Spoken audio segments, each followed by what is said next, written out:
Bienvenue à votre émission Coffre aux idées. Nous continuons nos études sur Dieu en premier, Dieu d'abord. Et cette semaine, nous allons découvrir une histoire vraiment magnifique avec le prophète Élie et la veuve phénicienne. Et nous allons discuter avec Carole et Cassandra nous fera la prière. Notre Père Céleste, merci pour tout ce que tu fais pour nous. Merci de nous permettre de nous retrouver encore une fois pour partager concernant l'étude de ta parole. Nous te demandons d'être avec nous et de nous aider à comprendre le message que tu as pour nous aujourd'hui. Nous t'avons prié au nom de ton Fils Jésus. Amen. Amen.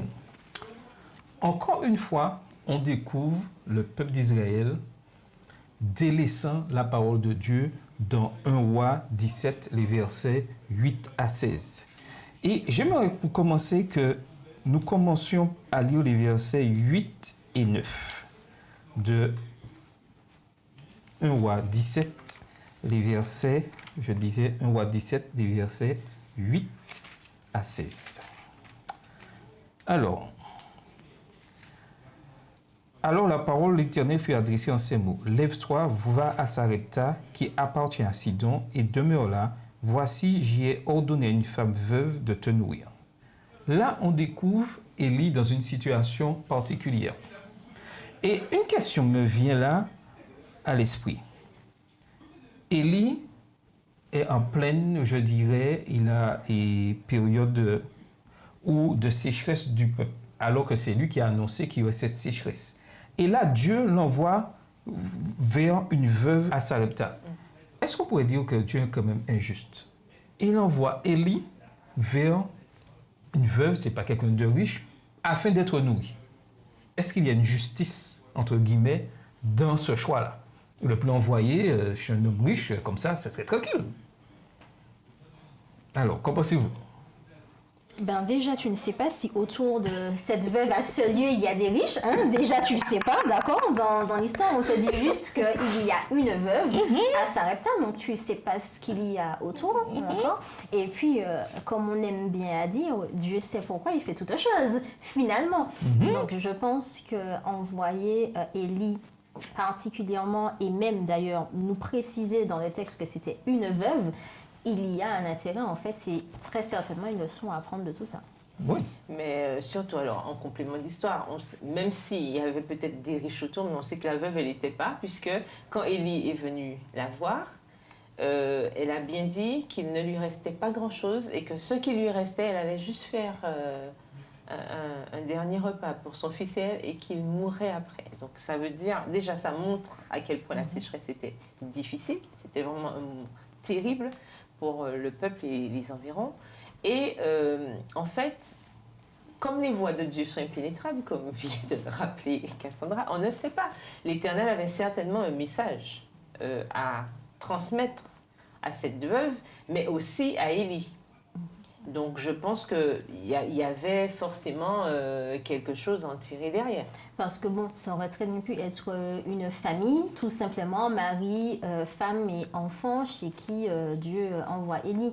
Je pense que préciser une veuve, je pense que là, il y a vraiment quelque chose. Il faut qu'on se rappelle qu'à l'époque, si je ne me trompe, les femmes ne travaillaient pas. Donc, en fait, c'était les hommes qui ramenaient finalement de quoi nourrir la famille à la maison. Donc, d'emblée, on sait très bien que s'il y a une veuve, il y a très certainement difficultés financières dès le départ, en fait, donc difficultés à se nourrir au-delà même de la période de sécheresse. Tout à fait.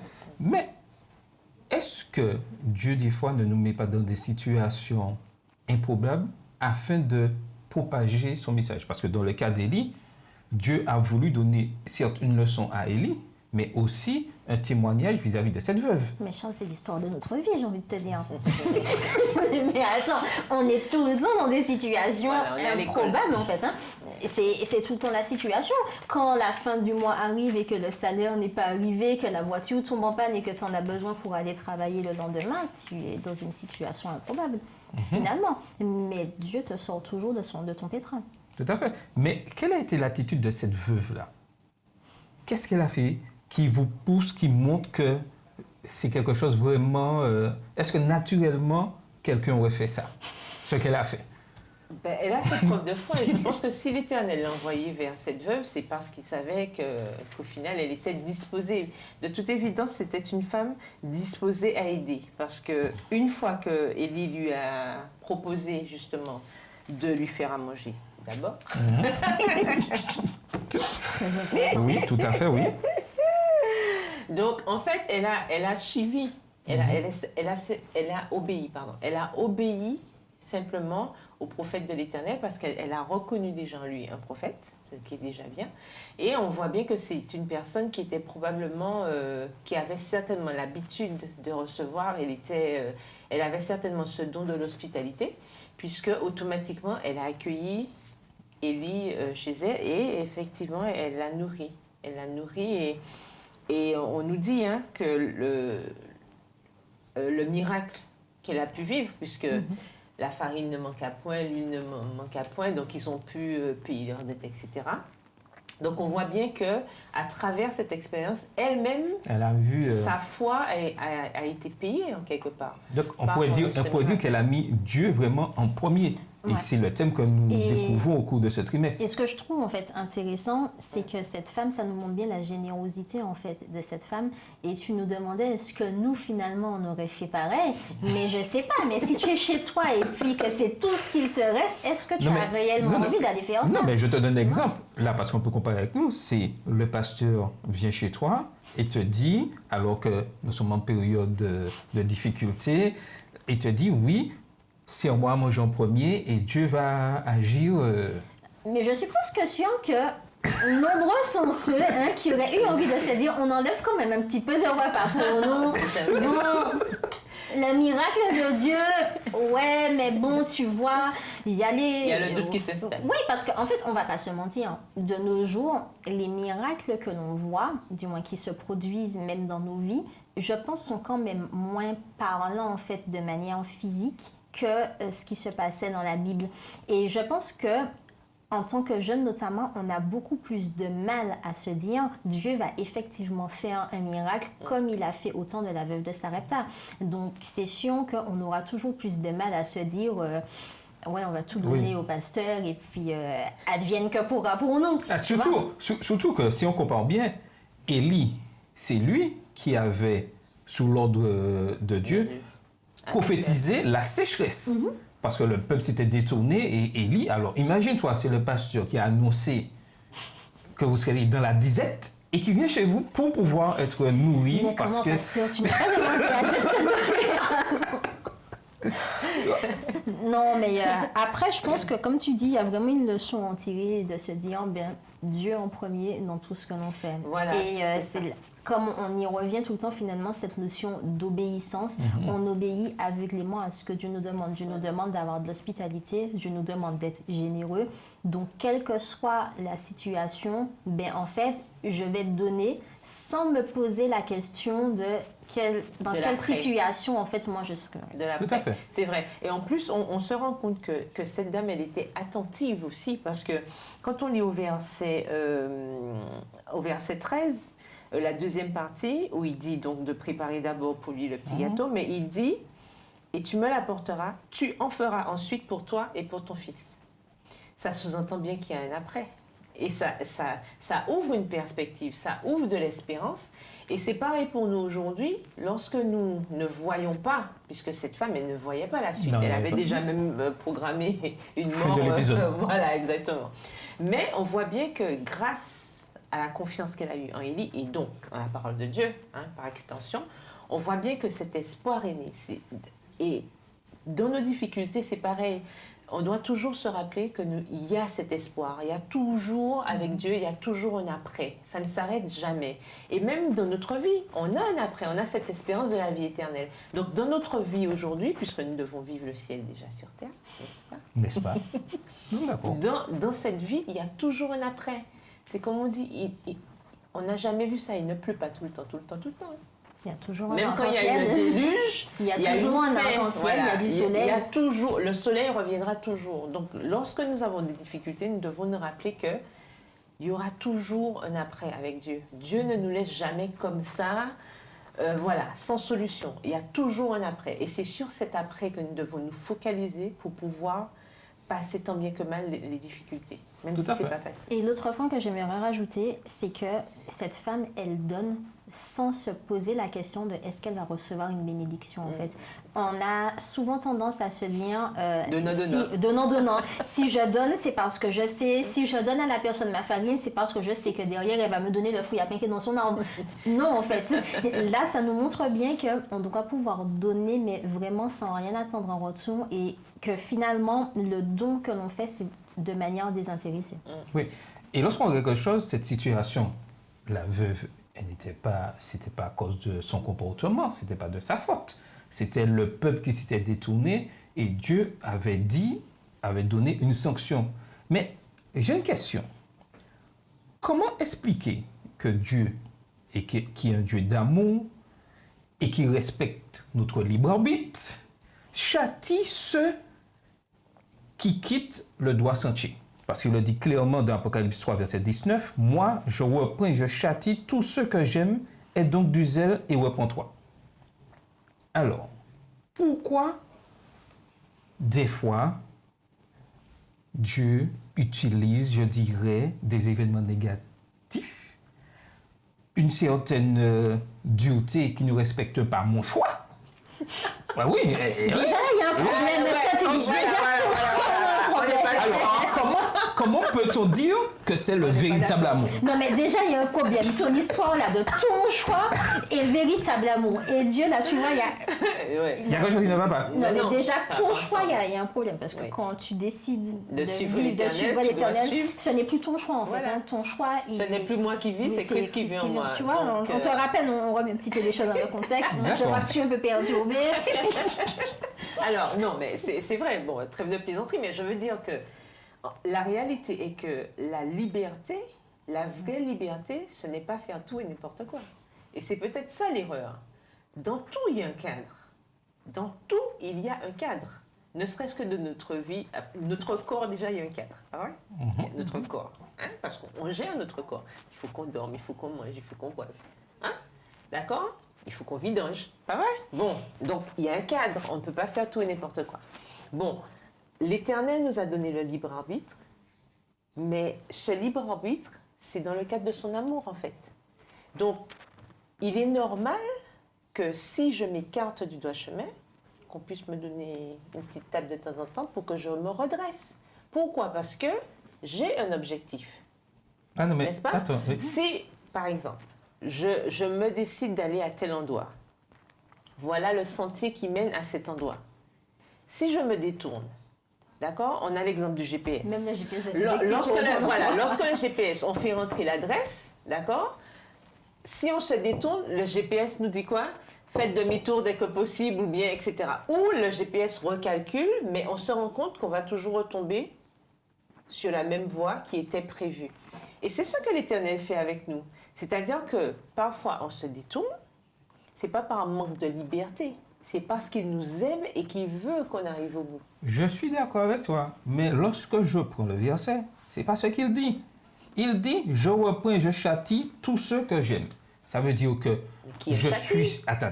Je suis sur le droit chemin, je suis ce que Dieu dit, et malgré ça, Dieu me châtie. Mais non, il me semble non, bien... parce qu'il a dit, aie du zèle et repens-toi. Alors, C'est repens-toi ou oui, mais reprends-toi? alors...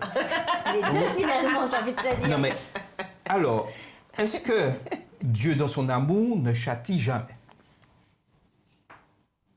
Mais on ne peut pas avoir d'amour sans Dieu châtiment. est un Dieu d'ordre, en fait. Et on sait bien que nous ne sommes pas des êtres parfaits. Mais il y a oui. toujours des moments où on va s'égarer, en fait. Et puis l'autre chose, c'est que, d'ailleurs, c'est dit dans la Bible, la route du chrétien, elle n'est pas facile, en fait. Il y a toujours des épreuves, il y a toujours des petits écarts. Mais le but, effectivement, c'est de revenir sur le bon chantier. Donc, oui. Tout à fait. Mais, Et il y a oui. pas, pour moi, il n'y a pas d'amour sans châtiment. C'est-à-dire que l'amour vient avec ça, puisque vu qu'il y a le péché, c'est là que le bas blesse.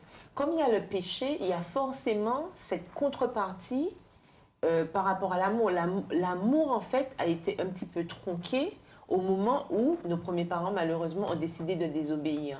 Et à cause de cela, nous rappelons quand même à toutes fins utiles que les conséquences que nous avons lorsque nous désobéissons à Dieu sont dues au péché. Au péché, tout à fait. Ce n'est pas Dieu qui met... Non, il nous prévient de ne pas y aller. On y va, mais il sait pourquoi il nous dit de ne pas y aller, parce qu'il sait qu'à cause du péché, il va y avoir un petit problème Et là. au contraire, un petit exemple, quand un enfant fait quelque chose, le parent voit que l'enfant va faire quelque chose de mal, il ne lui dit pas ne fais pas, c'est pas pour son plaisir personnel, parce qu'en fait, en soi, lui, ça ne change strictement rien à sa vie. Par contre, c'est pour l'enfant, en fait, parce qu'il aime son enfant et qu'il veut que son enfant aille bien, qu'il va lui dire de ne pas faire. Et donc, s'il fait quelque chose de mal, il va faire payer en fait les conséquences, mais c'est pour qu'il comprenne que ce qu'il a fait n'était pas bien et qu'il ne reproduise pas. Ben, avec Dieu, en fait, c'est un peu pareil. Nous sommes à l'école et Dieu veut que nous apprenions correctement les leçons. Oui, parce que l'amour de Dieu est parfait, mais le nôtre ne l'est pas. Et Parce que cette notion d'amour, cette notion, elle n'est pas en nous vraiment. Donc, nous sommes en apprentissage. On apprend à aimer. On est en train de parcourir ce chemin en tant que chrétien, parce que nous apprenons à aimer pour atteindre cette excellence l'amour de Dieu. Mais nous savons que c'est étape par étape. Et comme le péché est venu mettre son grain de sel, d'accord, donc ce sont les conséquences. Quand il dit que je châtie, etc., c'est parce que à cause de la désobéissance, il y a des conséquences. Et c'est cette partie-là qu'on réfute à chaque fois. On oublie que lorsqu'on se détourne de la voie donnée, il y a des conséquences. Mais et aujourd'hui, on n'aime pas les conséquences. je suis d'accord avec toi, mais aujourd'hui, notre ennemi fait tout pour faire croire que Dieu est un Dieu d'amour et qu'il ne châtie jamais et ne bénit pas de façon spéciale ceux qui sont fidèles. Voici la philosophie aujourd'hui qu'on entend. C'est une illusion. Et que Exactement. quoi qu'on fasse, Dieu, dans son amour, va toujours nous aimer et le châtiment ne fait pas partie du fonctionnement de Dieu. Alors pourquoi notre ennemi cherche à nous faire comprendre ceci? Mais déjà, quand tu regardes ce que tu dis, c'est très vicieux, en fait, finalement. Non, mais parce que, en fait, dis-moi, passe-toi ce que tu dis, mais ce que le diable veut nous faire comprendre. Parce qu'en fait, il te dit que Dieu va toujours aimer. Mais en fait, oui, Dieu va toujours aimer. Effectivement, jusque-là, il n'a pas tort. Dieu va t'aimer en toutes circonstances. Par contre, là où il y aura une différence, c'est que si tu fais quelque chose de mal, Dieu, là, par contre, il va te demander des comptes. Et pas pour finalement te punir et t'envoyer au fin fond de l'enfer, là, comme veulent le faire croire les gens, mais pour qu'au contraire tu puisses revenir à lui et que tu puisses atteindre le but qu'est la vie éternelle. Et aussi, pour ajouter à ce que disait Cassandra, il ne faut pas oublier quand même que même si Dieu est amour, c'est par amour justement qu'il va juger. C'est par amour qu'il va séparer les boucs des brebis. C'est par amour qu'au final, il y aura des sauvés et des perdus. Pourquoi? Parce que l'amour, c'est la liberté. L'amour me laisse le choix. L'amour, c'est oui ou non. Si j'aime vraiment, je mets devant toi ce choix de m'obéir ou de me désobéir. Si tu choisis de me désobéir, mais vas-y, désobéis, mais sache qu'au bout aussi, il y a un résultat. Tu choisis de m'obéir, très bien, continue, tu auras aussi un résultat. Il faut savoir que dans les deux cas, il y aura après une addition à payer. Par contre, l'addition peut être positive ou négative. C'est ça, mais ça reste quand même notre choix, puisqu'on ne peut pas parler d'amour s'il n'y a pas de choix. Et c'est parce qu'il y a un choix justement que l'Éternel châtie. Donc si je comprends bien, Dieu nous laisse libre de choisir, libre arbitre, mais quel que soit le choix que nous allons faire, il y a toujours des conséquences. Tout à fait. Bien sûr, Et notre ennemi veut nous faire croire que même si je me dirige dans la mauvaise voie, Dieu dans son amour va toujours m'accepter. Il veut nous faire croire que les conséquences sont toujours positives ou seront toujours positives. Parce que Dieu va toujours t'accepter en fait. Dieu, il accepte le pécheur par définition. Mais par contre, ce qu'il veut, c'est qu'on enlève ce péché qui est en nous. Et donc, les conséquences, ben oui, ça, on va les payer par contre. Je rappelle encore une fois que l'huile et l'eau ne vont jamais se mélanger. On peut touiller, on peut secouer, et il y aura toujours cette différence. Et c'est pareil, Dieu et le péché, ça ne va pas ensemble. La vie et la mort, ça ne va pas ensemble. Ce sont des opposés. Et ils seront toujours opposés. D'accord? Donc du coup, si je choisis la vie, et Dieu même le dit, je mets devant toi deux chemins. Mais choisis la vie afin que tu vives. Il dit bien pourquoi, afin que tu vives. Donc, de toutes les manières, l'erreur, c'est de penser que l'amour, justement, c'est permissif. Que l'amour permet tout. Ce n'est pas le cas. Un véritable amour, l'amour vrai, justement, cadre. Pourquoi? Parce qu'il y a un objectif qui doit être positif. Et c'est ça qu'il ne faut pas oublier. Et il ne faut pas se tromper là-dessus, puisque c'est ça que le malin veut faire croire. C'est la même chose qu'il a fait avec nos premiers parents. Hein. Dieu a-t-il réellement dit que... Non, mais Dieu avait effectivement dit, mais il avait laissé le choix. D'accord, mais maintenant, nous sommes face à ce choix-là. Qu'est-ce qui me permet et qu'est-ce qui me donnera la force de rester dans ce droit chemin? Mais ça, c'est en relation avec Dieu. Alors, j'aime bien relation avec Dieu, mais relation avec Dieu, ça veut dire quoi? Qu'est-ce que je dois faire? Est-ce que je reste là assis tranquillement et puis je me dis, bon, je pense à Dieu. Oui, je prends 24 heures sur 24, je pense à Dieu. Écoute, tu sais comment tu as toujours dit, et comme même dit ma prof au lycée, la terminale, c'est pas le club med. D'accord? Au club med, tu restes assis et tu fais rien. Si tu veux réussir, tu travailles. Avec Dieu, c'est pareil en fait. Si tu restes assis là à ne rien faire et à attendre gentiment, mais en fait, tu vas pas progresser. Je dois quoi faire alors? Tu dois lire ta Bible. Tu dois discuter avec Dieu, puisqu'on rappelle que Dieu, en fait, c'est notre Père. Donc, on peut discuter avec lui comme si c'était notre Père, comme si c'était notre meilleur ami. Donc, discuter avec Dieu pour apprendre à le connaître, prier. Et puis, finalement, c'est par toutes ces petites expériences, visiblement par lesquelles tu ne veux pas passer, que tu vas bien apprendre à progresser, en fait. Et donc, c'est en forgeant qu'on devient forgeron, pas vrai? Donc, ça veut dire que, automatiquement, non seulement tu dois lire, tu dois étudier, mais il faut mettre en pratique. Puisque je vois mal la théorie sans la pratique. Tu sais, c'est comme les maths. On te montre la leçon, et puis ensuite on te donne les exercices d'application. Voilà. Et là, en fait, c'est la même chose. Donc, si je comprends bien, si je veux suivre ce que Dieu me demande, il faut que je passe du temps dans l'étude de la parole, l'étude de sa parole, dans l'étude des leçons de l'école du sabbat, dans l'étude des écrits de ces prophètes qui nous permettent de nous donner force au courage. Mais ça ne peut pas s'arrêter là. Non, il faut comme à l'école. À l'école, est-ce que tu ne fais que écouter le prof qui parle? C'est bien des fois d'écouter. Non, mais est-ce que tu fais que ça? Non. Eh bien voilà, après il te donne des exercices, il y a des évaluations. Voilà. La seule différence, c'est qu'à l'école, tu auras une seule évaluation et si tu l'as raté, tu l'as raté. Au pire des cas, tu auras un rattrapage. Avec Dieu, par contre, tu as droit à tous les rattrapages possibles. Tant et que ça, tu as toute vie. ta vie. Donc, il est important, je comprends bien, que chaque jour, je puisse passer du temps dans l'étude de la parole de Dieu, d'avoir ce qu'on appelle ce culte personnel le matin, le soir avec Dieu. C'est capital afin que je fasse le bon choix. Alors, je voudrais... J'ajoute un petit bémol. Ajoute. Non, je veux dire que quand on focalise, parce qu'on aime souvent dire culte matin et soir, la relation, par contre, c'est pas matin et soir. Hein. c'est une relation. Ah oui, non, parce que moi je m'arrêtais matin et soir. C'est une relation en continu. Pourquoi? Parce que déjà, tu fais matin et soir, c'est bien.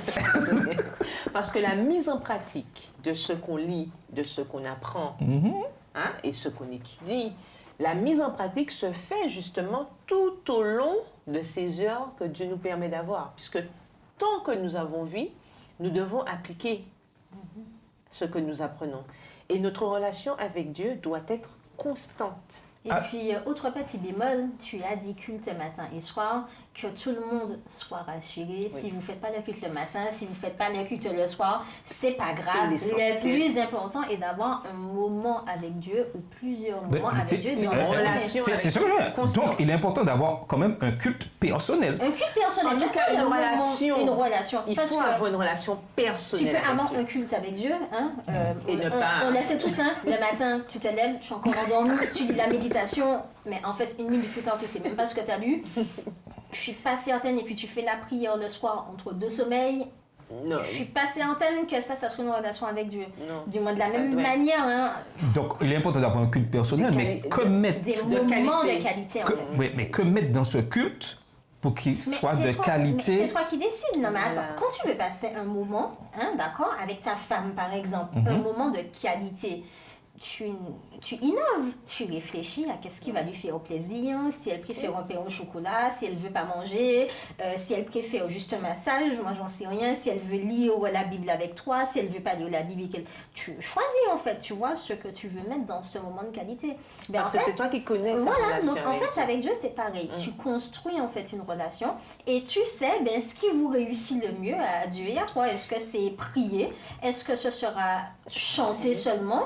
Est-ce que ce sera écrire des prières? Tu choisis Oui, en fait. Parce que c'est pour ça qu'on parle de personnel, parce que c'est personnalisé. Il n'y a pas Comme de... on aime dire, c'est voilà. customisé. Ouais, c'est ça. Il n'y a pas, voilà, il y a pas de Il y a pas guide de d'utilisation, il n'y a pas de Il n'y a recette. pas de recette pour... Et c'est pour ça qu'on appuie sur le côté personnel, parce qu'il n'y a pas de recette.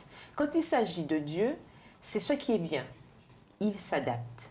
C'est comme les caméléons. Et ça, c'est génial, parce que les caméléons s'adaptent à leur environnement. L'Éternel aussi s'adapte à nous. Et ça, c'est extraordinaire. Alors, quand je dis s'adapte à nous, attention, Bien évidemment. pas lorsque nous faisons des bêtises. C'est-à-dire que il prend ce que nous lui donnons, ce que nous voulons bien lui donner. Mais ce qu'il aimerait, c'est qu'on lui donne tout. C'est ce qu'il aimerait, d'accord? Ça, c'est dans un monde parfait, comme on dit. Par contre, l'idéal pour nous, c'est d'aller au fur et à mesure vers lui. Et c'est pour ça, Dieu d'abord, on en parle ce trimestre. Pourquoi? Parce que l'essentiel, c'est qu'il soit toujours à la première place. Et une fois que Dieu est à la première place, notre vécu est forcément différent. Notre quotidien prend une autre tournure. Et on a une autre vision de ce qu'est la spiritualité, de ce qu'est la vie chrétienne et de ce qu'est l'expérience avec Dieu. Et ça, c'est quelque chose de très important. Mais c'est quelque chose qu'on doit expérimenter soi-même. Parce que ce sont des histoires, ce sont des échanges, des expériences qui se logent dans notre fort intérieur, comme on dit. Et lorsqu'on arrive à un moment où on doit affronter les difficultés, affronter l'autre, ça devient comme... ça rejaillit en fait, comme une espèce d'oasis. Et ça, je pense que ça doit être important. Et c'est pour ça qu'on insiste à chaque fois, on n'a pas cessé de le répéter. Il faut avoir une relation personnelle avec Dieu parce que même si, c'est vrai, nous serons sauvés en groupe, hein, il y aura un groupe, il y aura la grande foule, on a vu ça dans la Bible, on est tout content, des palmes à la main, etc. Mais le salut reste individuel. Et pour faire partie justement de ce grand groupe, il faut déjà asseoir sa spiritualité. Et pour résumer en fait ce qu'elle disait, en fait, c'est à nous de créer notre propre recette avec Dieu. Personne ne pourra venir et dire le jour de la leçon de l'école du sabbat, écoute, il faut que tu mettes exactement 2 pages de la Bible, puis ensuite que tu rajoutes 2 strophes du cantique numéro 21, puis ensuite que tu rajoutes une strophe du 618, puis ensuite que tu rajoutes Jésus est au milieu de nous, et ensuite que tu fasses une prière de 5 lignes. Non, ça ne fonctionne pas comme ça en fait. C'est vraiment nous. Et d'ailleurs, on le voit bien, il y a des personnes qui vont prier pendant 20 minutes, d'autres qui vont prier pendant 5 minutes, d'autres qui vont prier pendant 2 minutes. Et au risque de déplaire certains qui me l'ont dit une fois, Dieu répond à toutes les prières en fait. Nous sommes tout à fait d'accord. Mais le but principal dans tout ce que nous faisons, c'est de pouvoir toujours chercher le royaume et la justice de Dieu. Exactement. Voilà. Quand je passe une minute de qualité, que je passe 24 heures, je dis parce que je vais jusqu'au bout, de qualité, le seul but de ma relation personnelle avec Dieu, c'est de pouvoir chercher le royaume et la justice. C'est vrai que c'est un verset qui finalement, et je me rappelle une fois pendant mes études, une dame me l'avait dit, en fait, c'est un verset qui devrait être notre leitmotiv chaque jour. Cherchez premièrement le royaume et la justice de Dieu et toutes choses vous seront données par-dessus tout. Et si on prend cette habitude chaque matin de chercher avant tout le royaume et la justice de Dieu, mais en fait, on ne va même pas se préoccuper de l'emploi du temps de la journée. On ne va pas se préoccuper de est-ce qu'on aura à manger, est-ce qu'on sera comme la veuve à se dire après le dernier repas, tout le monde va mourir. Parce qu'en fait, on sait que notre priorité, en fait, c'est pas ce qui est sur terre. Notre priorité, c'est ce qui nous attend au Voilà. ciel. Et Dieu gère. Dieu gère. Et on comprend que le gestionnaire par excellence est là, donc on n'a pas besoin de douter, on n'a pas besoin de craindre. Et franchement, la vie, elle devient un petit peu plus facile. Tout à fait. Elle est compliquée, hein. Elle est belle, mais elle devient un petit peu plus facile. On se casse moins la tête sur Mais certaines oui. choses. Donc, Mais oui. maintenant, la balle est dans notre camp. Cherchons en premier le royaume et la justice de Dieu. Et le reste nous sera donné par-dessus. C'était votre émission Coffre aux idées.